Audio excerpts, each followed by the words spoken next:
2 Samuel chapter 17, please. 2 Samuel chapter 17. Let me preface this by saying that sometimes you wonder, well, what's in the Old Testament for me? And some Christians spend a lot of time in the New Testament, which we should, and maybe a little bit, maybe in the book of Proverbs, but in the Old Testament, they're not that familiar with. And I want to say to you that the whole Bible is worth reading, amen? The entire Bible. And what's so interesting is when we read the Old Testament and read these stories of the names of individuals, what we think about is over the centuries, over the hundreds of years, God decided to put that little segment of a story of that person's life in the Bible, and it must be in there not just for us to, wow, look at that, but I wonder how that applies to me. The stories are something to illustrate to us something someone did in their life, whether right or wrong, and then how that impacts our life. And what we're supposed to do is assimilate certain things and put into practice certain things that we see, and then avoid certain things that we go and we see and we look in there and go, boy, I better not even get close to that. So the idea is the Old Testament is there for our ensample. And what we need to do is look at this and say everything God puts in here, we need to take a little time and think about. And I don't know how you've been, but over the few years that I've been reading the Bible, I'll read some story and I'll go, I'm not sure what that's about. And 10 years later, after rereading numerous times, it'll be, oh, now I know. Why? Because an experience has come up in my life where I go, well, there's no way I could have understood that 20 years ago or 10 years ago, but now with that experience, boy, does that make sense. So with that in mind, I want you to read something with me today, 2 Samuel chapter number 17. And David is getting ready to get out of a situation for a temporary period of time. And what he's going to avoid is a great conflict with two men. One is named Absalom, one of David's son. This son is bitter against David. There's reasons for that which we won't go into. The other man that he's trying to flee from is a man named Ahithophel. Ahithophel was on David's cabinet, if you would. He was one of David's closest advisors, and Ahithophel was also now bitter at David. And if you know anything about the Bible, bitterness, Absalom finds bitterness, Ahithophel, and they're getting ready to try to take David off of his throne, cast him out of his kingdom, but not only do they want to take him off his throne, they want to kill him. They're after him. They're his adversaries. And may I say, when former friends and confidants and people that we love turn into adversaries, it's a very difficult time. And David's in adversity, if you would. And then David is told this. Look at verse 21. 2 Samuel 17, verse 21. It came to pass after they were departed that they came up out of the well and went and told David and said unto David, Arise, pass quickly over the water. The water is the river Jordan. Get on the other side of the river, for thus hath Ahithophel counseled against you. What this person is informing David about, you've got to get away right now, because they're going to be after you, and their plans are to not just dethrone you, but kill you. Then David arose, verse 22, and all the people that were with him, and they passed over Jordan by the morning light. There lacked not one of them that was not gone over Jordan. Would you notice that David had people with him? There was more than one. There were many people that were with David passing over with him. Notice, if you would, verse 24. Then David came to Mahanaim. So David and all these people that were with David, many of them, they cross over the river Jordan, and now they're in Mahanaim, and something interesting happens there. Look at verse number 27 and follow this closely if you would. And it came to pass when David was come to Mahanaim, that Shobai, the son of Nahash of Rabbah, of the children of Ammon, and Maker, the son of Ameliel of Lodabar, and Barzillai, the Gileadites of Rogelim, And when you read those names, it's like, oh, gee, why couldn't it be Peter, James, and John, you know? Why does it have to be Shobi or Shobai and Maker and Barzillai? You know, these names are foreign to us. Well, you know, it takes a little studying and getting familiar with them. I've never met them. I don't know them. Shobi is only really mentioned once in the Bible. Maker is a man that lived down in Lodabar, and in fact, he was the one that took care of Jonathan's son all those years, whose name was Mephibosheth. I want you to focus in on one man as an example to us today, Barzillai. And I may have that just not pronounced, but, you know, Barzillai is not the name that comes up that you think about naming your son today. Barzillai, the Gileadite, from Rogelim. And notice what these three do. In David's adversity, they exemplify friendship. In David's series of events where he's being chased, people are with him, David can't supply for these people, these men bring to him that which would lift up his spirit, and they bring some provisions to him in an act of brotherhood. Why do you say that? A friend loveth, how often? At all times.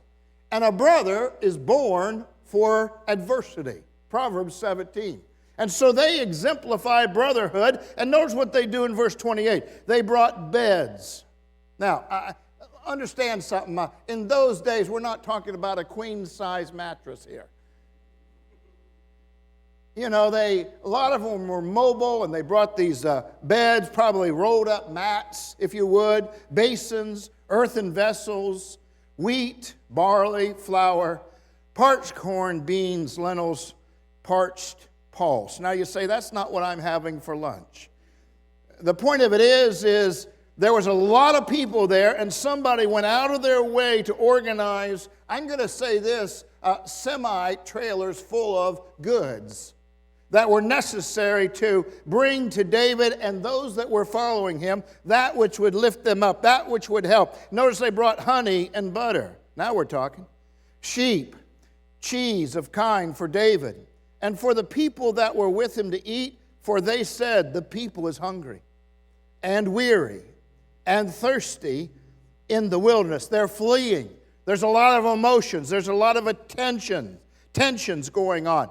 But also there's a need for human things, if you would, that they need to comfort them so they can move on. And these three men come to David in his time of need and lift him up by bringing supplies that they're able to organize together and bring to this people. May I ask you something? Have you ever had somebody bring something to you and you go, wow, that was needed. They'll never know how much I appreciate that. One time, my wife and I over in Samoa, we were not very well off at that time. I didn't know that a wife needed things like money must buy. I just didn't know. I thought, beans and rice and a poncho liner would be enough, And one day, a missionary that we knew just for a couple months brought 2 bags of groceries that meant more to us than he knew. It was just one of those for such a time. Have you ever had somebody show up with something? You say, well, not groceries, but with something for such a time as this. Sometimes it's a word fitly spoken. Sometimes it may be something physical. Sometimes it's, hey, I don't know, God laid you on my heart and I've really been praying for you, and you go, thank you. So it may be anything, but it's something that shows this kindness and shows friendship and shows brotherhood, if you would, and shows a camaraderie. And these show up with these goods, if you would, and if that were the end of the story, we would go, well, that's something we should be doing. We should be supplying once in a while as God leads us, but it goes on a little further, and God highlights Barzillai. Look at chapter 19. Chapter number 19, just a couple chapters over, please. David has crossed over the river Jordan to flee, to escape the potentiality of his death and dethronement. And now he's coming back, and he's coming back across the Jordan again back towards his kingdom. And notice verse number 31, please. Verse number 31 of chapter 19. Barzillai, the Gileadite, came down from Rogelim, went over Jordan with the king to conduct him over Jordan. Now it says this, and notice God put something in here. Now Barzillai was a very aged man. Now take note of that. When you read that kind of stuff, you have to say, okay, God's going to take a minute and tell us something about this man that evidently is needful for us to know. He's a very aged man, even 80 years old. He's 80 years old. And he had provided the king of subsistence while he lay at Mahanaim, for he was a very great man.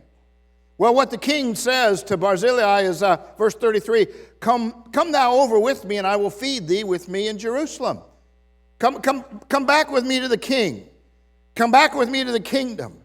Come back to me, and I'll take care of you. But Barzillai says in verse number 34, How long have I to live, that I should go up with the king into Jerusalem?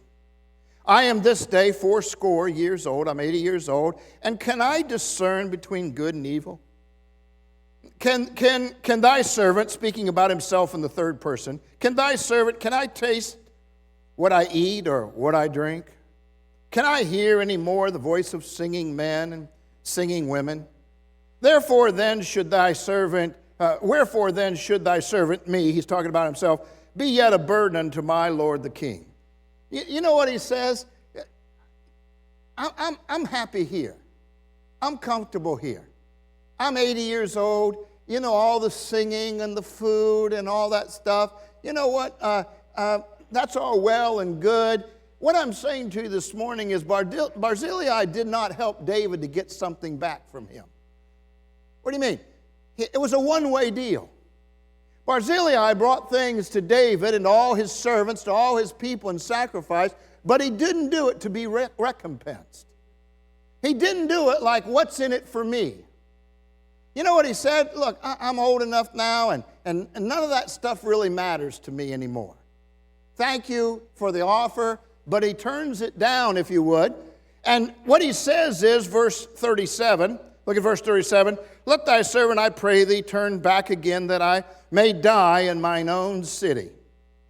I don't want to move. I don't want to go with you. Thank you for the offer, but I just want to stay right where I'm at and be buried by the grave of my father and my mother. You know what Barzillai said? I'm contented with what I have. I don't need anything paid back. You know, it's good to do things for people and not expect something in return. And it's a little principle, but like if we can get past and get into true charity where I do it not to be seen. We do it not to get anything back. And may I say that Barzillai did this for him, not expecting anything. He said, thank you for the offer, but I want to, you know, at 80 years old, you're comfortable in your house. I want to stay here. It's my city. I'm just going to die here. Everything's fine. But then God put something else in there, and look at it real quick. He said, verse 37, again, Let thy servant, I pray thee, turn back again, and that I may die in mine own city, and be buried by the grave of my father and my mother. But behold, thy servant Chimham, Chimham. Watch it carefully, because you won't see him again in the Bible. Chimham. Let him go over with my lord the king, and do to him what shall seem good unto thee. And the king answered, Chimham shall go over with me, and I will do to him that which shall seem good unto thee, and whatsoever thou shalt require of me, all will I do for thee. And all the people went over Jordan. And when the king was come over, the king kissed Barzillai and blessed him. And he returned unto his own place. Then the king went on to Gilgal, and Chimham went on with him. You say, who in the world is Chimham? You know what's interesting? We don't know. All we know is he's a servant, and Barzillai, speaking in the third person, says, thy servant Chimham. Brethren, it's a good possibility that Chimham was one of Barzillai's servants, and I don't know about the speculation, but my mind goes and says, I wonder who he is. Well, when you look him up, there's a guy's name like that in Jeremiah, but it's not the same one. And God just decided to put him in there. And you know what's interesting? We don't even know what he does. We don't even, it's left to our own speculation. Who is this guy? And Barzillai says, why don't you take Chittim? Now, my mind's eye kind of looks at it in a way that I think, oh, this is great. Somebody that we don't know, and we don't even know what they've done, but God knows their name, and God puts them in there. And may I say, that person gets the blessings of what Barzillai could have got, but Barzillai says, give it to him. Who knows? Maybe Chittim was the one that organized all this. We don't know. Maybe he was a servant that for years have served beside Barzillai. Maybe he was the one that Barzillai said, go organize this for me. We're getting ready to go out and help David. We don't know who he is. We don't know what he's done. But all we know is he gets to go over and live with the king in a special way. For doing what? We don't know. You say, why is that so important? Everybody is important. To God, everybody is important. And everything everybody does, whether it's seen or not, is important. We don't know what he does. We don't really know who he is. All we know is Barzillai, and I'm thinking he must have served Barzillai in a special way. That Barzillai would mention him and said, take him in. Maybe this was just a loyal servant that was just faithful behind the scenes for years. Now you say, preacher, I'm having a little tough time today. I'm trying to think how this applies to my life. Because you said stories in the Bible apply to our lives. Well, look, I'm thinking along these lines. Next Sunday, I hope you come back to church next Sunday morning. Next Sunday morning, we'll start to have visitors coming in that are coming to a conference. And you'll see some pastors and pastors' wives and people from churches starting to come in for the conference. They're going to get away maybe a couple days early, and they'll be in church Sunday morning and here Monday and Tuesday and Wednesday, and they're coming to hear some preaching and get refreshed. You know, we get the opportunity to serve some coming in that are in adversity. What do you mean? We don't know which side of the river they're on. We don't know what the event is that they're having going on at their church. But some of us who know some of them know that there are things happening in their areas right now where they could use a little lifting up, where they could use a little comforting, where they could use a bed and a basin and some sheep and some cheese and just something that refreshes them a little bit. Are you still with me? But what they really need is the Word of God and some hospitality and some friendship and an encouraging word and something from the Word of God. But while they're here, we get to serve them a little bit. You know what's interesting? I wonder if God watches us, what we're doing with this opportunity He gives us. And I wonder if in our church somewhere there's a Chittim. What do you mean? Oh, somebody that's just been working, doing things, praying. You say, I can't get down and do physical work as much. Praying, giving a little bit, involved in a few things, preparing a few things, whatever capacity it's in. Ladies' prayer meeting next Saturday, teens' prayer meeting, praying for the meeting a little bit. Something that encourages those that are coming in some way, shape, or form. But it seems like nobody notices you. Chittim didn't go to Barzillai and say, you don't want to go? I'll go. Chittim just doing the work that he was supposed to be doing, and Barzillai said, no, I'm a little too old. I'm going to stay back here where my father's heritage is, gravesite's back here. I'm 80 years old. I wouldn't appreciate, the singing and the mirth and the food and everything. I'm content. But take this servant. May I say to you, God notices. God notices what people do, whether other people notice or not.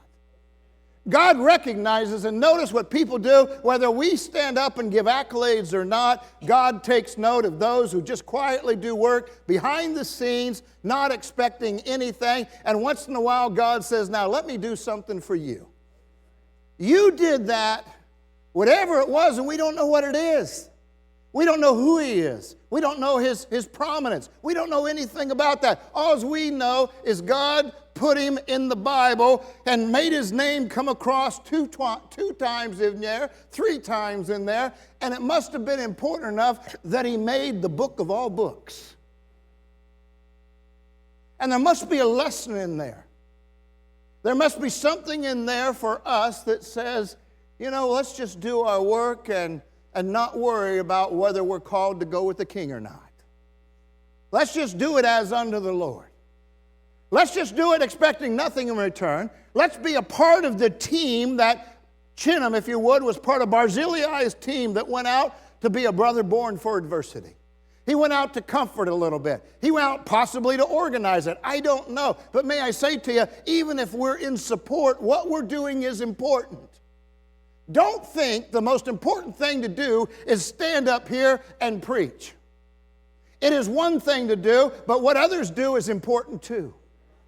I'm going to say that again. Somebody says, well, boy, the most important thing is what's going on up here. It is not. Everything that we do, whatever our hands finds us to do, we're to do it with all our might. Somebody's in the nurseries today taking care of babies while we're in here. It's an important thing to do. I got a couple of grandchildren down there. I'm going to tell you it's an important thing to do. A couple of guys are walking around with yellow jackets on, security. That's important. Somebody's out doing something right now that nobody sees. It's just a Chinham. Somebody will be moving chairs around. Somebody will be preparing some food. Somebody will be praying. Somebody will be doing this. Somebody will be doing that. And what I'm saying is, it's our opportunity to bless leaders who have followers. And David was a leader who had followers, and somebody showed up when they were hungry and thirsty and needed something and encouraged them. You say, brother, you're making a big deal out of this. You know, it's not me making a big deal out of it. The Bible is. Well, okay, but you're speculating. But look at the rest of the story. Look at 1 Kings chapter 2. 1 Kings chapter number 2. I'm watching your time carefully. 1 Kings chapter number 2. And this will be kind of the rest of this situation. 1 Kings chapter number 2. And look at verse number 1. Verse number 1. Now the days of David drew nigh that he should die. So David's getting now ready to die. He calls Solomon in, his son, who's going to be the future king. And he charged Solomon, his son, saying, I go the way of all the earth. Be thou strong, therefore, and show thyself a man. He goes on to give him a charge to walk with God, and then David starts telling the future king some things that he must do. Now, if these were the last things that you were going to say to someone that were going to take over, you would agree that everything said is really important. Look at verse 7, what David tells Solomon to do. Verse 7, but show kindness unto the sons of Barzillai the Gileadite, and let them be of those that eat at thy table.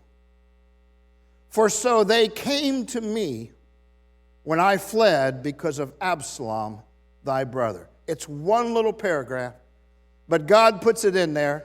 And when David's getting ready to die, everything that he said is so important. And one of the things he said to Solomon is, I want you to do something.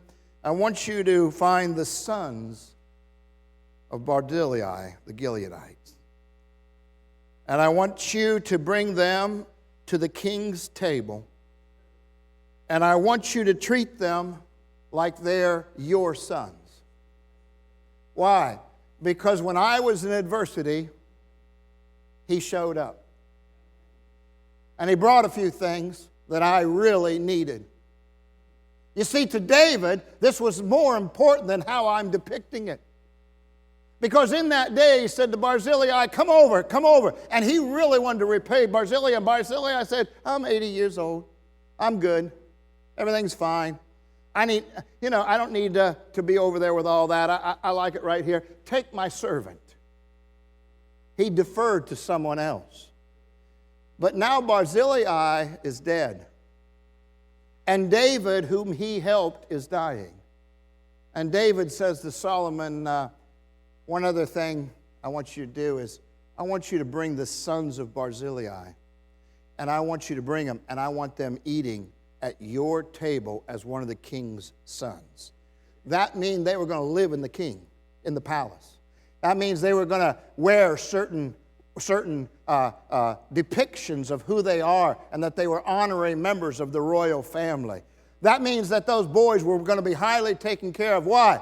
Because a long time ago, their daddy decided to follow a scripture. What was that? A friend loveth at all times.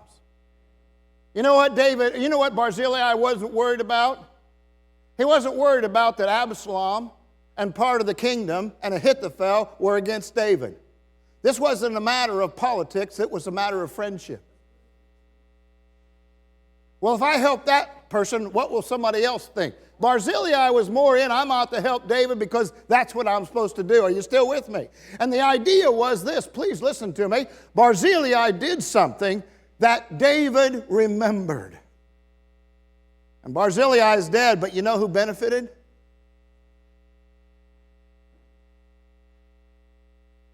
Some sons. And oh, by the way, not just those sons, but those sons would have offspring. Barzillai's family would be benefited, and God decided to put it as a verse in the Bible.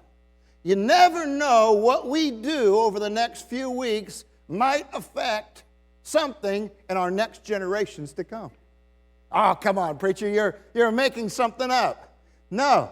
According to the Bible, God looks at the things that are going on in the earth and follows principles.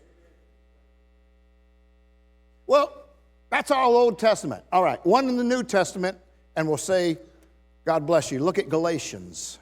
Galatians 6. Galatians 6. Please turn there.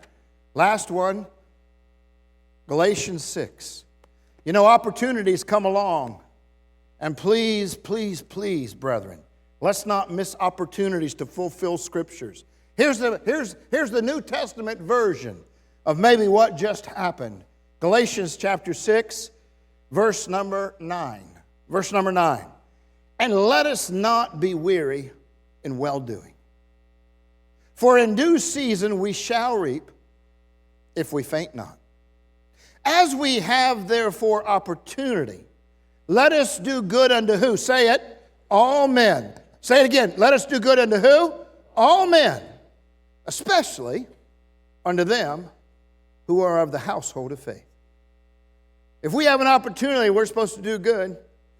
But he says, let me put a little emphasis, especially do good to your brothers. Do good to your friends. Do good to your fellow saints. Do good to those fellow citizens. Do good to those saints that are part of the household of God. Do good to all men, but especially when you get an opportunity, make sure you take care of God's people. Well, why? What's in it for me? Bad attitude. What do you mean, what's in it for me? Barzillai said, I didn't come here for what's in it for me. I didn't come here worried about Absalom and worried about Ahithophel and worried about all those that are against David. I came here to help a friend. I came here to supply not only for him, but for some people with him. I came here to encourage those that were with him that were hungry, those that were thirsty, those that had a little help for some need. And when he came to me, I'm 80 years old. I don't need anything. I'm good. I'm contented. I don't want to go. Take Chinham with you. We don't even know what he did. But years later, on David's deathbed, so to speak, David said, Solomon, here's a list of things I want you to do, and I only read one of them. And Barzillai's sons, bring them. Set them at your table. Take care of them. because He was there for me in adversity. Now, please, God takes notes on the opportunities we have. This is not a guilt trip. This is, let's not miss it. This is not a guilt trip to our church. This is, hey, as we have opportunity, here's an opportunity. Let's not miss it. Let's not miss showing ourselves friendly. Let's not miss showing kindness. Let's not miss somebody says, gee, they're asking for an offering. It's not for us. It's to help somebody. It's to lift somebody up. It's to bless somebody. And if we can encourage the encourager, then they can go back and bless their people. They're asking me to pray. It's an opportunity. They're asking for work parties. It's an opportunity. Not only do we come and get fed, we hope you come to the services and hear the preaching, but may I say to you, it's an opportunity to do good to those of the household of faith. I hope you'll look at this in the right way. And by the way, Chinham, if you're out there,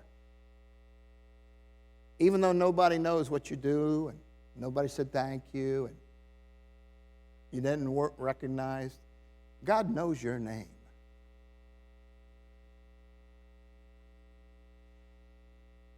Trust that God will take care of it.